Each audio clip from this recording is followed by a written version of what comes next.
Buenas noches, que el Señor les bendiga a todos. Hoy traje mi Biblia chiquita.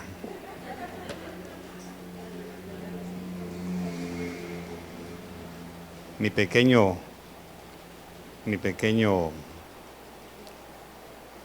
testamento. Tenga la bondad de ponerse de pie, por favor. Vamos a orar. Vamos a estudiar. Padre, muchas gracias una vez más por esta hermosa oportunidad que nos das de estudiar tu palabra.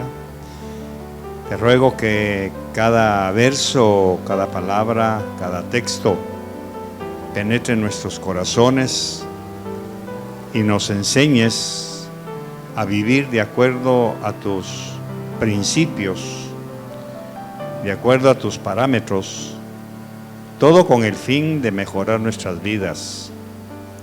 Muchas gracias por esta congregación que ama tu palabra, que está aprendiendo que el estudio de tu palabra es lo más importante, para que dediquemos un tiempo especial para ti.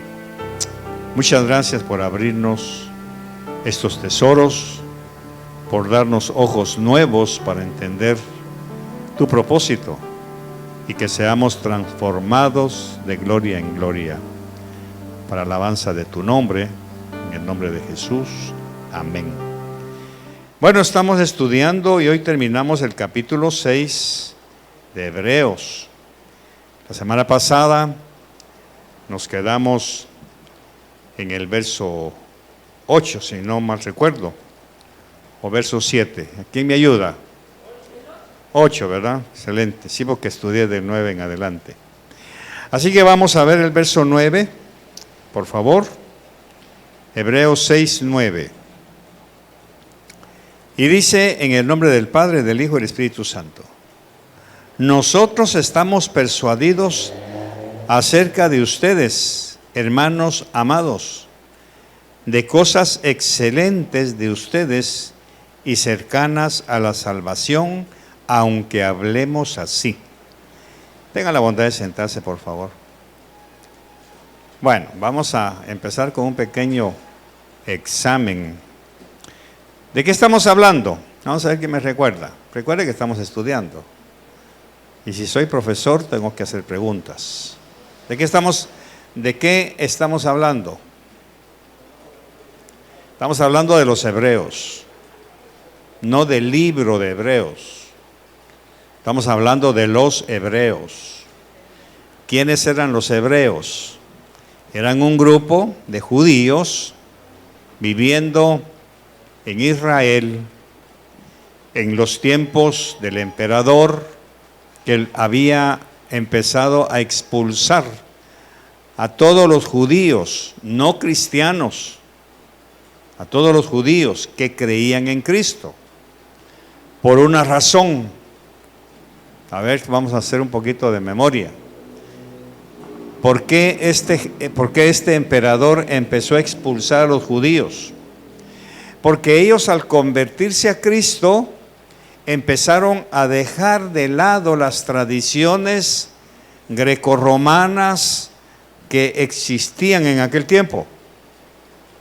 El helenismo había inundado toda la tierra de Israel, toda la tierra de Alejandro el Grande, que había conquistado Egipto, Israel, Galacia, toda esa zona que era el mundo antiguo. Alejandro había obligado que se hablara griego y que se adoptaran los dioses griegos. Incluso en Jerusalén, que era el epicentro de la adoración al único Dios, ahí habían puesto altares a los dioses griegos. De ahí vienen las batallas de los macabeos, que algún día vamos a estudiar. Bueno, entonces estos judíos que se convirtieron a Cristo empezaron a dejar de adorar a los dioses romanos, a los dioses lares. ¿Se recuerdan? Si no, por ahí anda el mensaje, pueden pedírselo a la hermana Jessica cuando estudiamos el paganismo.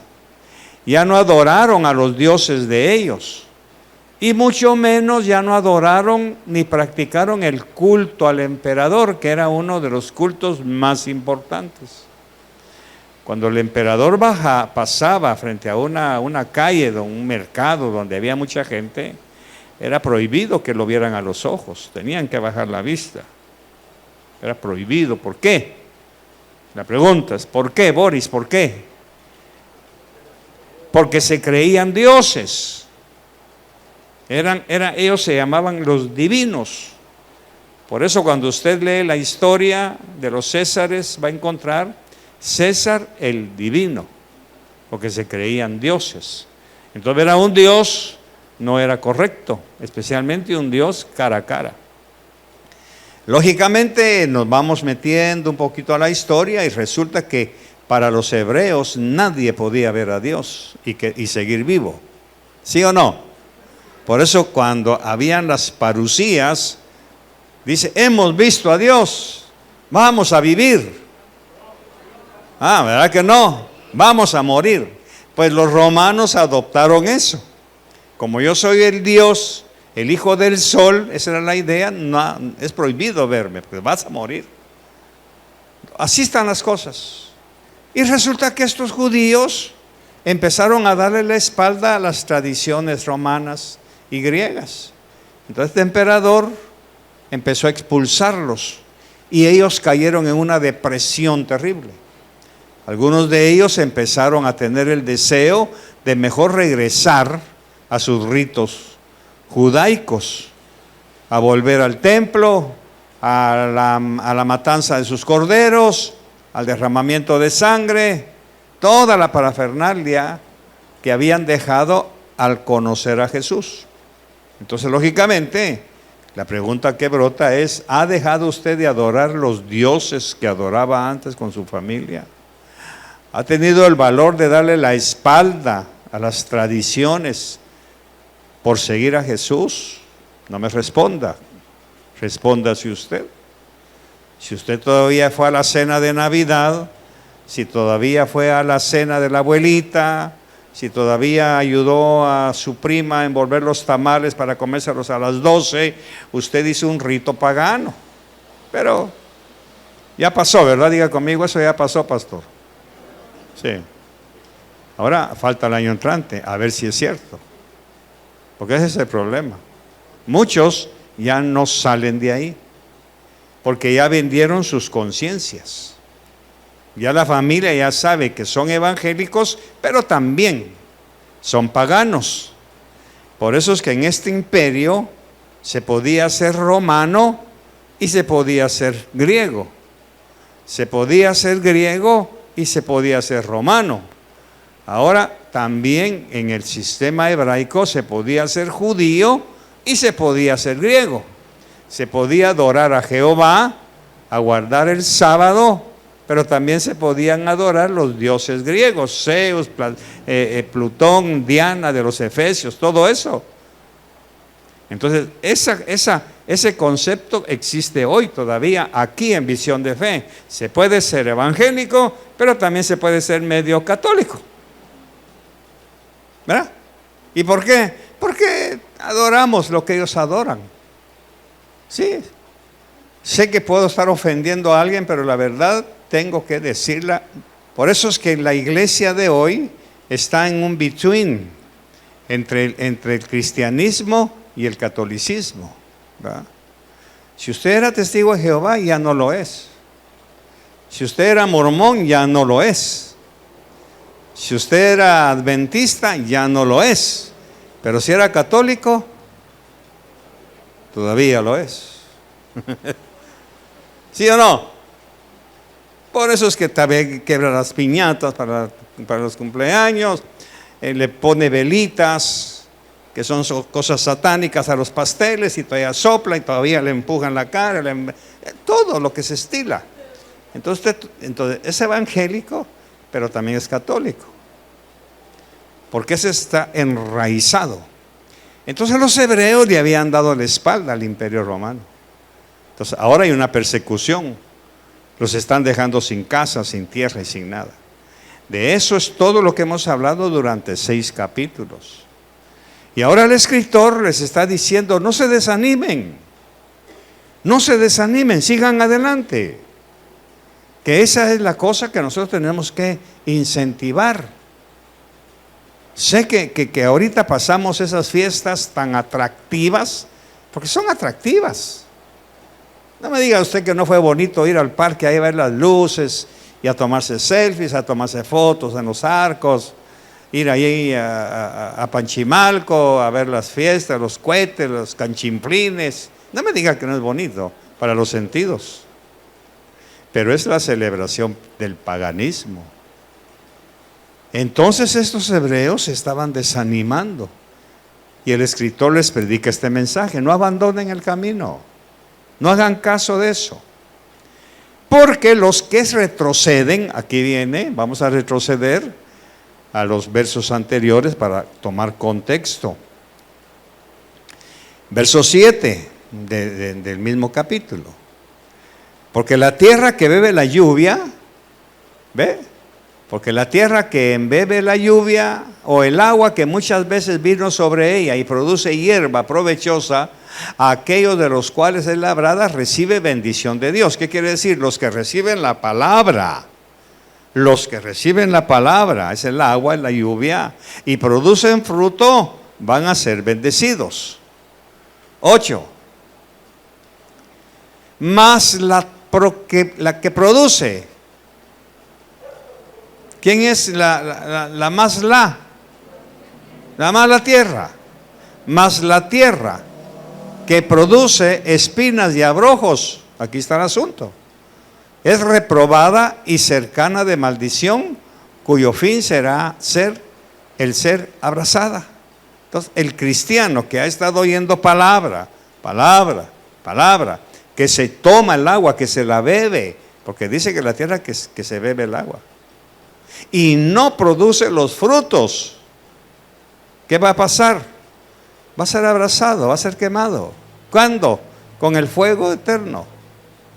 El fuego de la aflicción, el fuego de la enfermedad, el fuego del desempleo, el fuego de tantas cosas. De eso hablamos la semana pasada. Porque lógicamente entendemos que muchos cristianos se toman el agua de la palabra, escuchan el mensaje, pero no producen los frutos que esa agua debiera producir, sino que están siendo siempre productores de espinas y abrojos, o sea, de cosas negativas. Entonces, mis hermanos, esto es un aviso para nosotros que estamos empezando el año 2023. Propóngase usted romper con el pasado. Yo no puedo obligarlo, yo tengo que obligarme a mí mismo. El pastor no tiene autoridad para prohibirle nada. Yo no puedo prohibirle que ya no siga viviendo bajo esas tradiciones paganas. ¿Sabe por qué? Porque como usted lo hace, la gente que no cree en Cristo y usted está ahí, usted está dando su visto bueno. Por eso es que muchas veces en el paganismo invitan a un cristiano para hacerlo sentir bien de que todo está correcto. Yo, al asistir a una reunión pagana, de fiesta, de lo que sea, estoy dando el visto bueno con mi asistencia. Y ahora el problema es que ellos nunca van a conocer a Jesús, porque yo participé de su paganismo. Esto lo vamos a ver cuando estudiemos Corintios, donde Pablo hace una extensiva enseñanza sobre lo sacrificado a los ídolos. Por eso Pablo dice, no por la conciencia tuya, tú sabes que esa carne que es dedicada a los ídolos nada es, pero él sí. Y cuando usted dice, qué rica la carne, ¿verdad que está sabrosa? Y ni sabe qué está comiendo, ¿no? Pues iguana. Ahora ya se la comió, ya se la tragó. Entonces, el escritor nos está diciendo, mas el cristiano, que es la tierra, que bebe el agua, y solo produce cardos y espinos o espinos y abrojos, es reprobado. Verso 9, ahora sí entramos. Nosotros estamos persuadidos, dice mi versión, voy a leer mejor ahí, pero de vosotros, oh amados, esperamos, ¿qué dice? Léalo, por favor. No, más recio, léalo.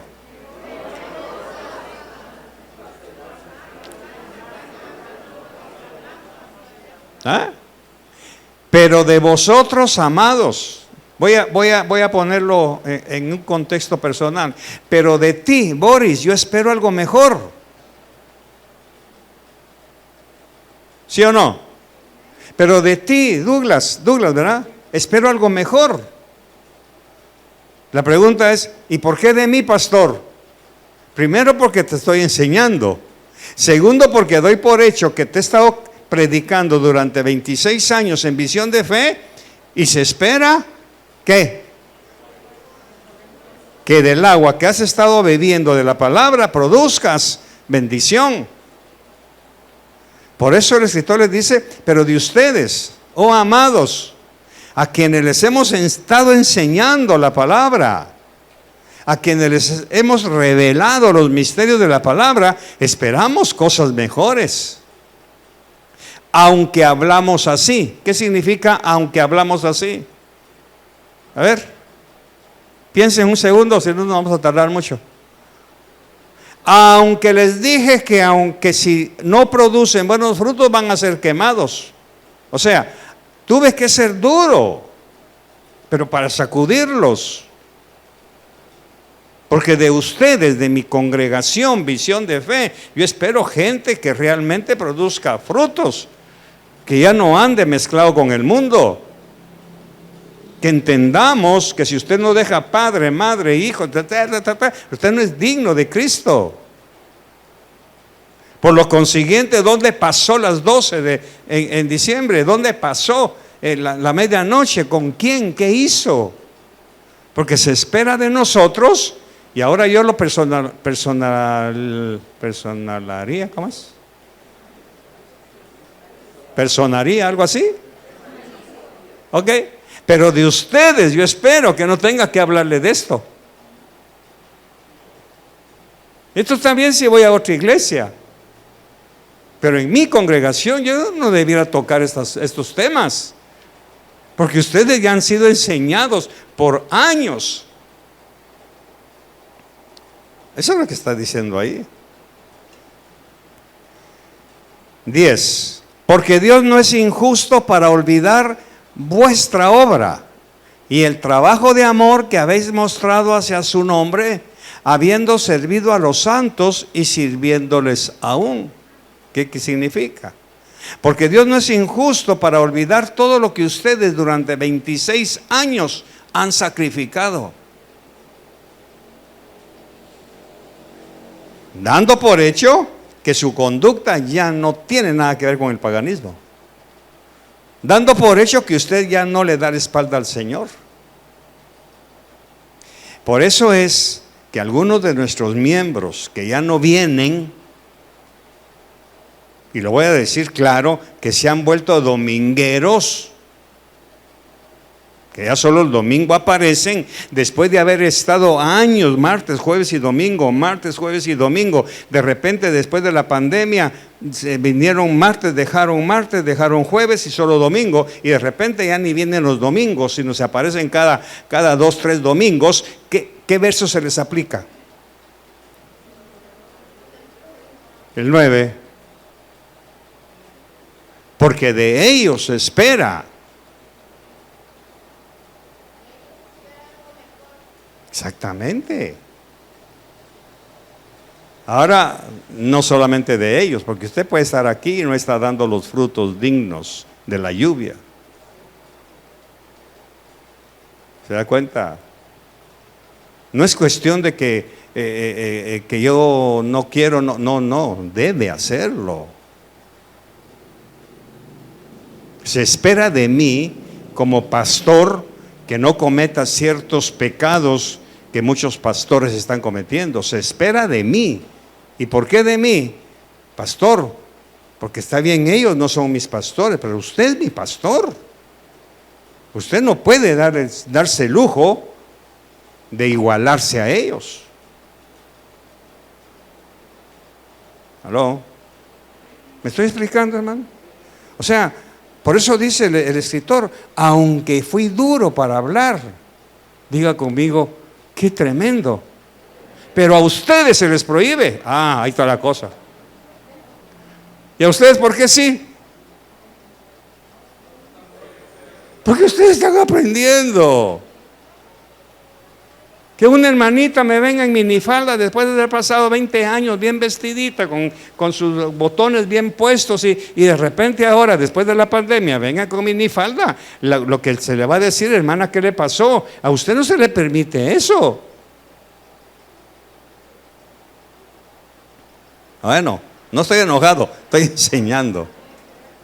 Porque Dios no es injusto. Él no es injusto de ver su sacrificio, de todo lo que usted ha dejado, familia, amigos, tradiciones, compañerismo con gente que no tiene nada que ver con Cristo. Él no es injusto para olvidar eso.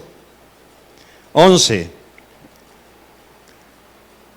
Pero deseamos que cada uno de vosotros, vea bien el adverbio personal que está, o pronombre personal que usa, todo es ustedes, ustedes, ustedes. En este caso los hebreos y en este caso los de Visión de Fe.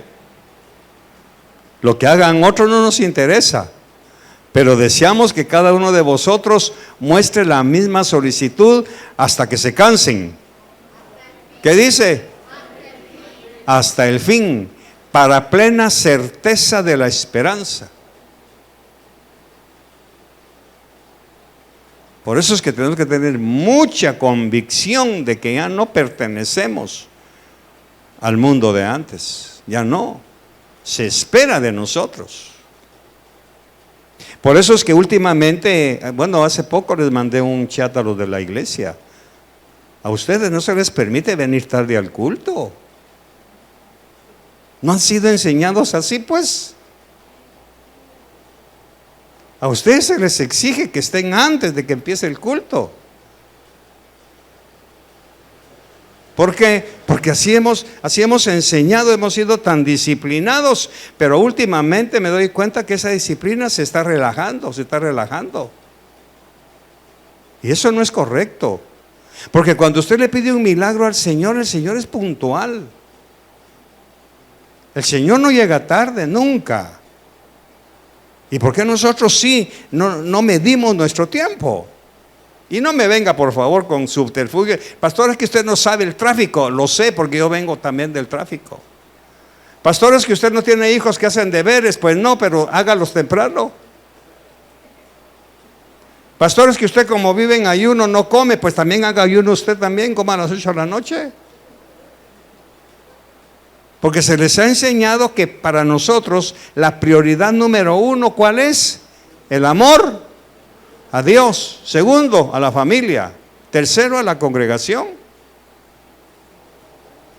Si usted no tiene ese orden, tiene otro Dios. 11. 12, ¿verdad?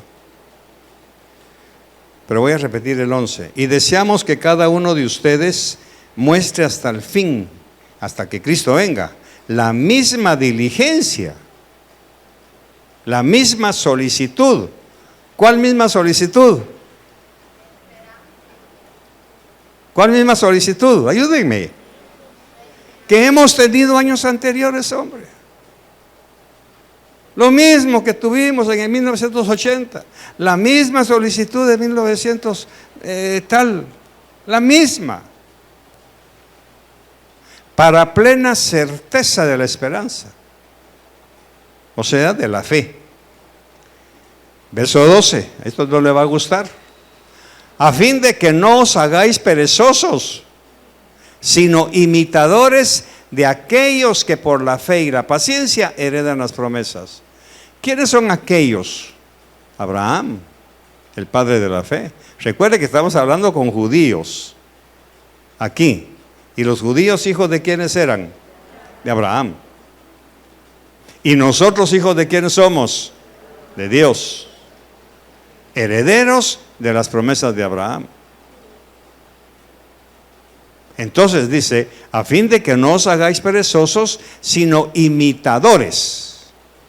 Entonces la pregunta, pajarito, ¿a quién estamos imitando en nuestra vida cristiana?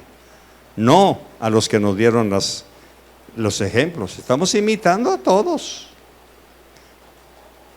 Por eso es cada día, y agárrese bien, cada día la iglesia va a ir menguando poco a poco, poco a poco. Va a ir menguando hasta que quede un pushito tal que regresemos a la iglesia de Hechos, donde nos vamos a congregar en alguna casa, porque esto ya no se va a poder usar. A eso vamos.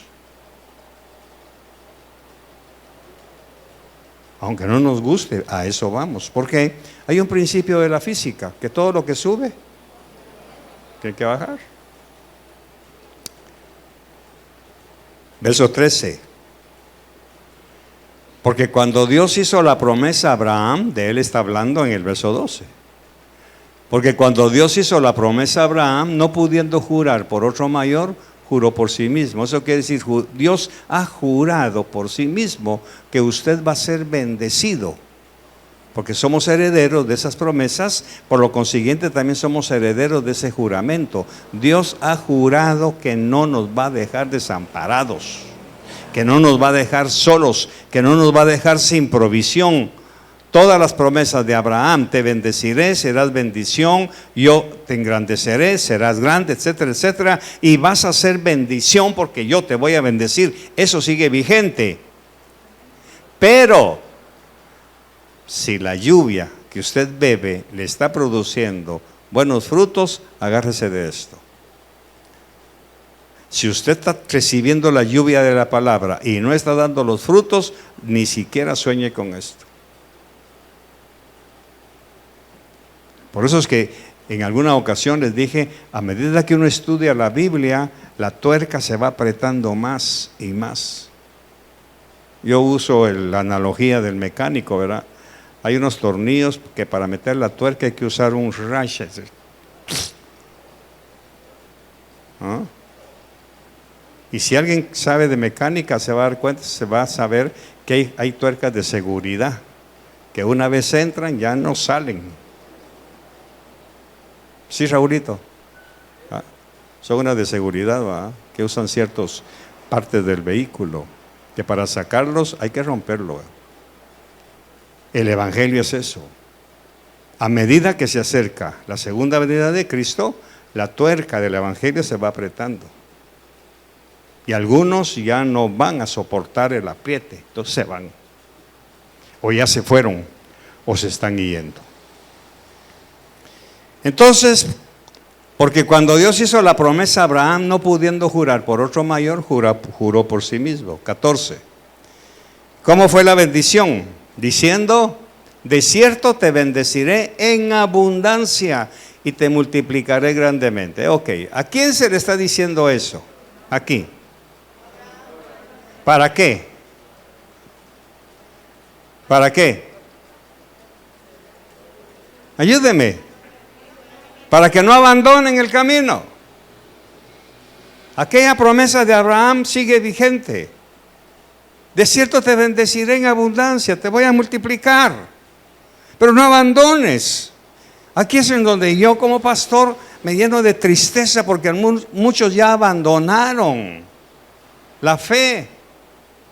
Y entonces están perdiendo el verso 14. Ya no son bendecidos. Y son personas a las que yo amé terriblemente, los quise ayudar, los quise bendecir, de mejorarles la vida, de darles palabra, de levantarlos. Horrible el alma, hermanos, cuando se endurece. Por eso en alguna parte leímos que el que se endureció ya no tiene remedio, ya no. A ver, dígame, ¿usted quiere ser bendecida en su familia? ¿Quiere? ¿Y por qué no se esfuerza por venir? ¿Dónde estuvo el domingo pasado? No me explique, porque no hay excusa. ¿Qué le está enseñando a sus hijos? No hay excusa, porque el Señor dice que Él juró por sí mismo. 15. Y así Abraham, y habiendo esperado con paciencia, alcanzó la promesa. Con paciencia. Que eso es lo que muchos ya perdieron, la paciencia, ya no. Y la paciencia es sinónimo de la fe. 16. Porque los hombres ciertamente juran por uno mayor que ellos, y para ellos el fin de toda controversia es el juramento para confirmación. Aquí está hablando de los juramentos que podemos hacer. Y si nosotros, siendo humanos, una vez juramos o prometemos, cumplimos, ¿qué pasa en el verso 17? Por lo cual, queriendo Dios mostrar más abundantemente a los herederos, ¿quiénes somos? Nosotros. No tengan miedo, somos nosotros. Dios, queriendo mostrar más abundantemente a los herederos de la promesa la inmutabilidad de su consejo, o sea, Él no cambia. Entonces hay dos: ustedes no abandonen, Dios no cambia. Ustedes no se enfríen, por favor. Miren, no diezmen, no ofrenden, no saluden, no digan nada a los pastores, pero no cambie, no baje su estándar. Está de por medio el ejemplo a sus hijos, a la siguiente generación, por favor. Hágalo por ellos. Sea un cristiano verdadero, convencido, radical. Vaya pues, disfrácese y vaya a comer chicharrones allá a la chicharronera. Vaya, atásquese chicharrones, pero que sus hijos no lo vean. Si tanto le pica la lengua, vaya a chismosear con sus amigotes, vaya a hacer lo que quieran. Mujeres, vístanse de minifalda, pero que no lo vea la hija.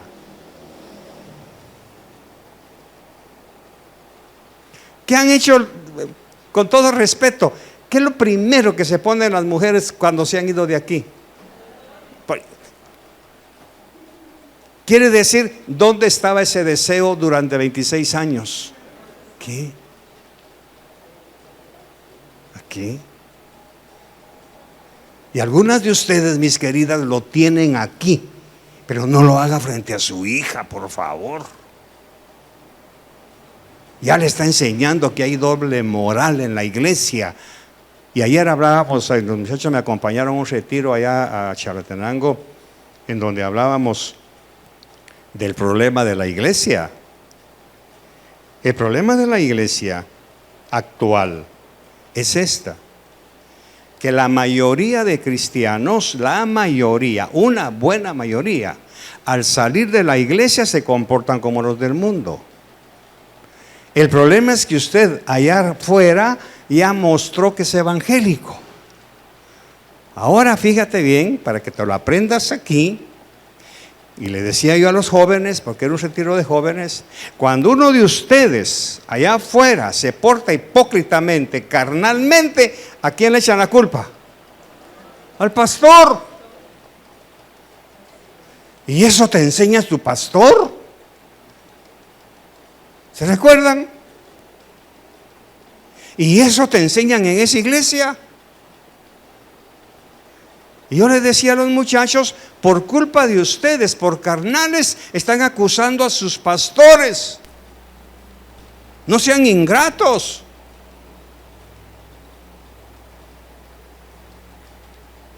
Por eso es que muchas familias de evangélicos no quieren nada con la iglesia, Boris. No quieren nada por culpa suya. Las doctoras, ¿dónde están? Si la ven vivir, la oyen hablar. Y la pregunta es, ¿y eso te enseñan en esa iglesia? Y por más que yo quisiera decirle, mire, la invito un jueves para que me escuche hablar, no va a venir. No van a venir, porque nosotros somos cartas abiertas. Te están leyendo, patoja, y lo que están leyendo lo creen más de lo que yo pueda decir en la palabra.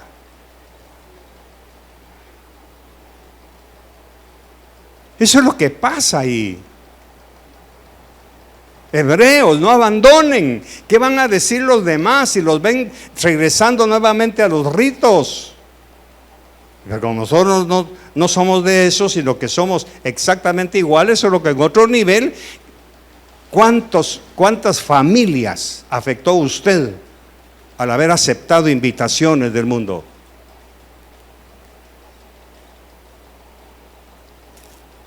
Por eso a veces soy cruel, si usted quiere, pero les pregunto, fue una pregunta que hice ayer, si la invitan a una boda, ¿a dónde va el sábado?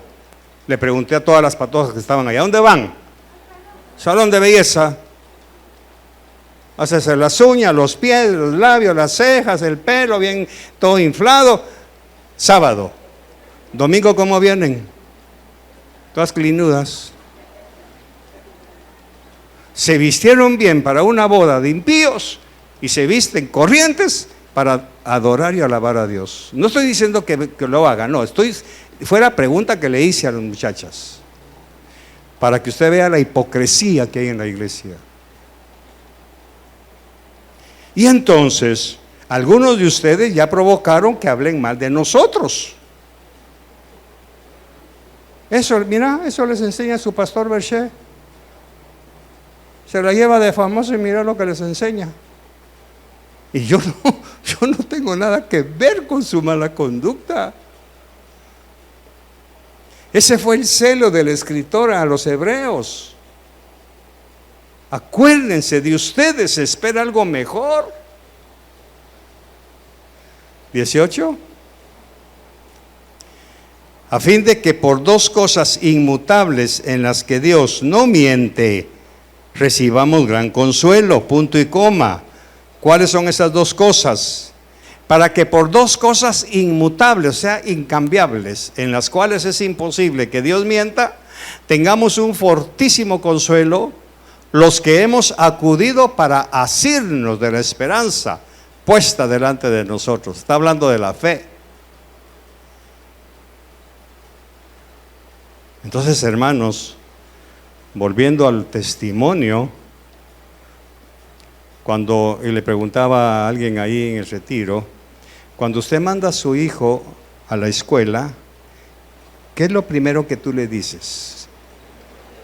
¿Y por qué? ¿Para que se porte bien? ¿Por qué? ¿Para que hablen bien de quién? De ustedes. Ahora resulta que hablan mal de Dios por culpa nuestra.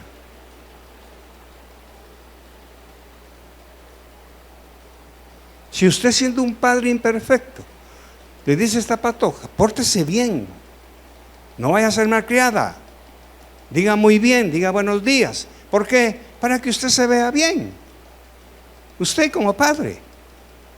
Pero a Dios no le hacemos eso. Nos portamos tan mal que por culpa nuestra hablan mal de nuestro padre,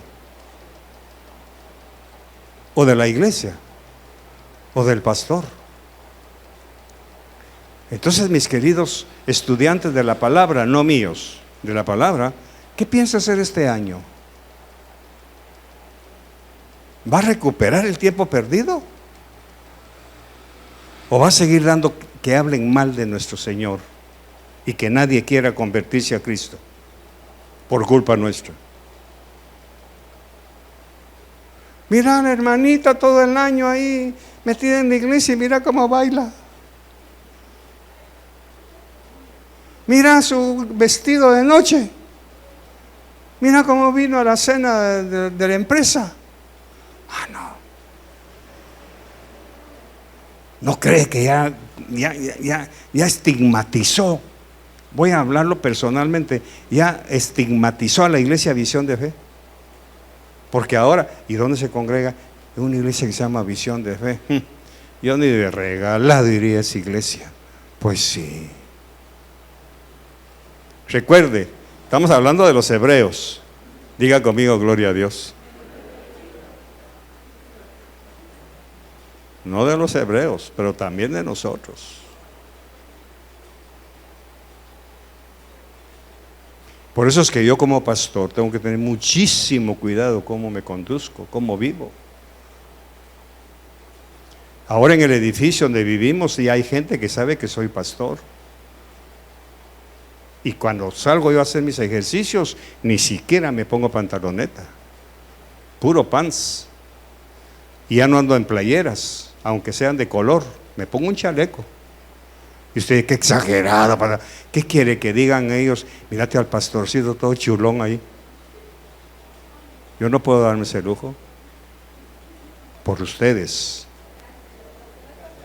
y por Cristo, pero primero por ustedes. ¿Saben para qué? Y lo voy a decir con el permiso del cielo, para que digan un día, qué pastor el que usted tiene, hermano. Qué pastor el que ustedes tienen. Pero yo quisiera que dijeran, qué hijos de Dios los que tiene el Señor. ¿Podrás decir eso? No. 19. Ella, para nosotros, ella, no, pero vamos a terminar sí, verso 19. Ella, ¿quién es ella? La esperanza, ¿verdad? Es para nosotros como una firme ancla en nuestra alma, para que no seamos sacudidos y que penetran más allá del velo. ¿Qué significa? Aquí está hablando el escritor o el mensaje, lo está predicando, y recuerde que en aquel tiempo solamente habían dos formas de transporte, o a pie o en barco.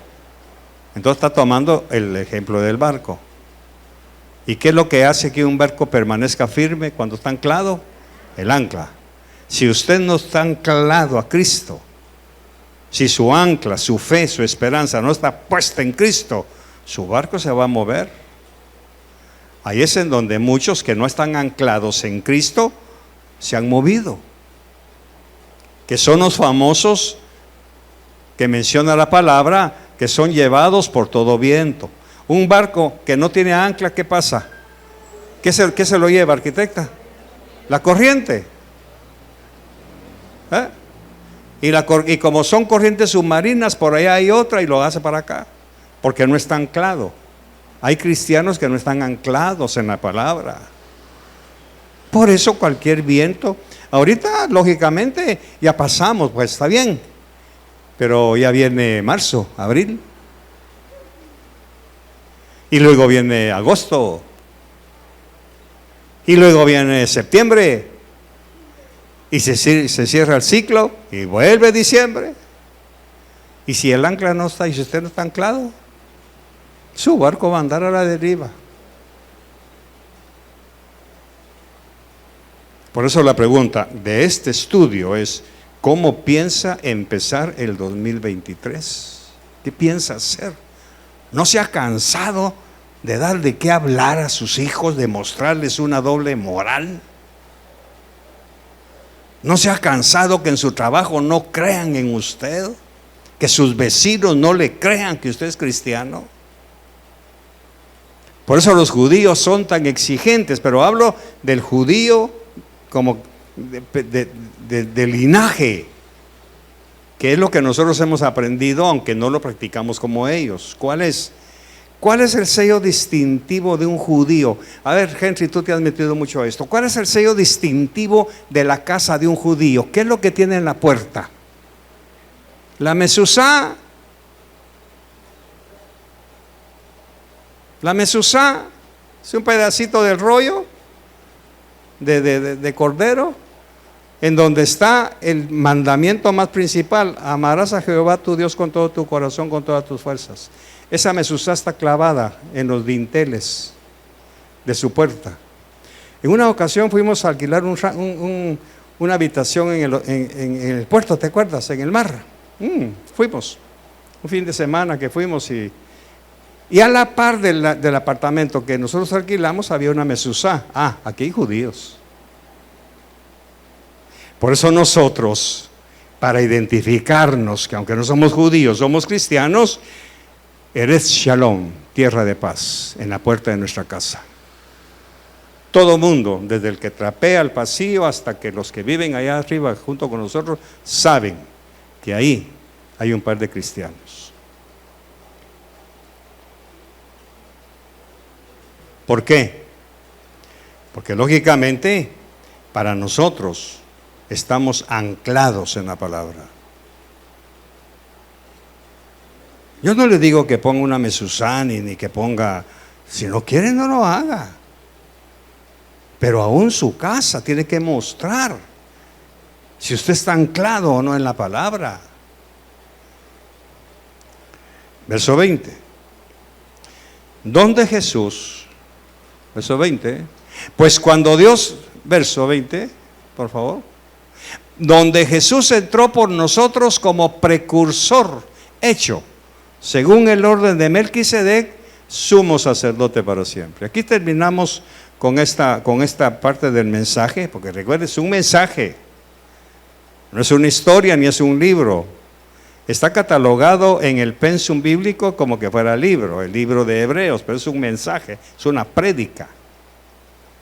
Entonces, termina diciendo en el verso 20, donde Jesús entró por nosotros como precursor. ¿Qué es precursor? Alguien que va primero. Y si es un precursor, ¿qué tiene atrás? Diga conmigo, precursores. Él es el precursor y nosotros somos los procursores. Si Él entró ahí, si Él entró al altar, a la presencia de Dios, hecho según el orden de Melquisedec, como sumo sacerdote, no como sacerdote. Pónganme atención a esto, porque el sumo sacerdote es el precursor, y los procursores, ¿qué somos entonces? Sacerdotes.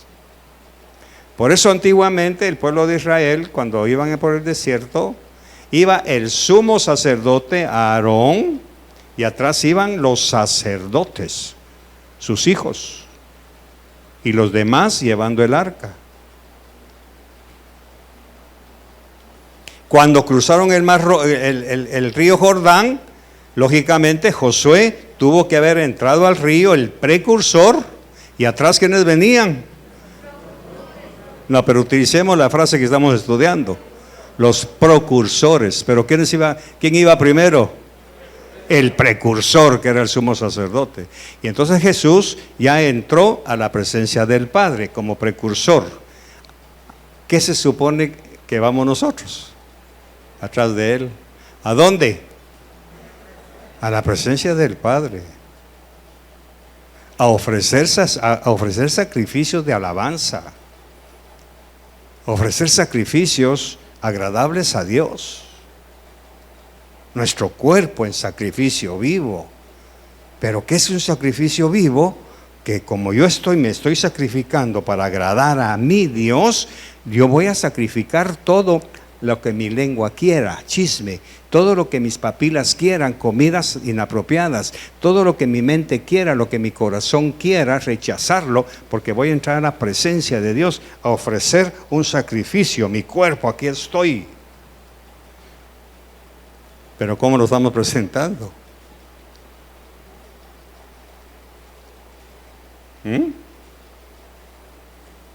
Entonces vemos, hermanos, que el cristianismo no es cuestión de retórica, no es cuestión de dibujitos en el bumper del carro, no es cuestión de andar colgando ahí cositas, ni siquiera. Así que ser cristianos es todo lo que no hemos aprendido nosotros. Por eso es que estamos como estamos. Entonces estos hebreos, repitamos, estos hebreos, al escuchar todo eso, ¿qué tuvieron que haber hecho? Regresar a Cristo. Por eso dice, los que tropezaron una vez, ya lo vimos, y fueron levantados, no volvieron a tropezar. Pero los que recayeron, esa es otra cosa. ¿Se recuerda de esa lección, verdad? O sea, hay cristianos que caemos, nos levantamos y seguimos. Pero hay cristianos que recaen, ya no más, se acabó.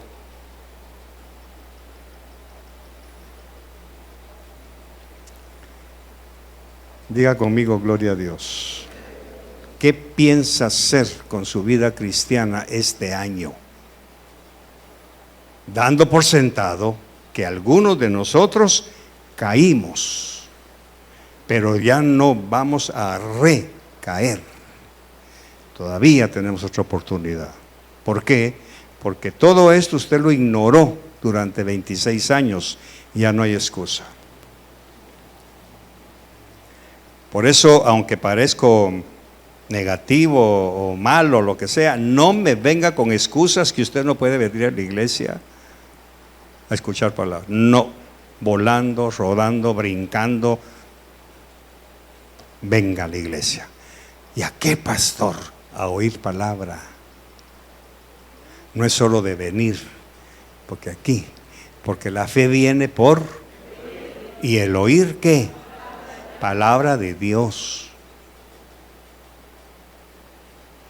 No me venga con excusas de que hay mucho tráfico y por eso viene tarde. Usted ya está enseñándole mal a sus hijos, que pueden llegar temprano al colegio, pero no a la iglesia. Y tiene que darle vuelta a ese concepto. Dicen gloria a Dios. Padre, muchas gracias. Gracias por tu palabra. Te ruego que nos sigas enseñando e instruyendo para que tomemos una decisión, Señor, para cambiar nuestra vida o para seguir siendo unas personas de doble moral que solo tú conoces nuestros corazones. Te bendecimos, llévanos en paz a casa. Bendigo las ofrendas, los diezmos y todos aquellos que ponen en tu alfolí su preciosa semilla. Gracias en el nombre de Jesús. Amén y amén.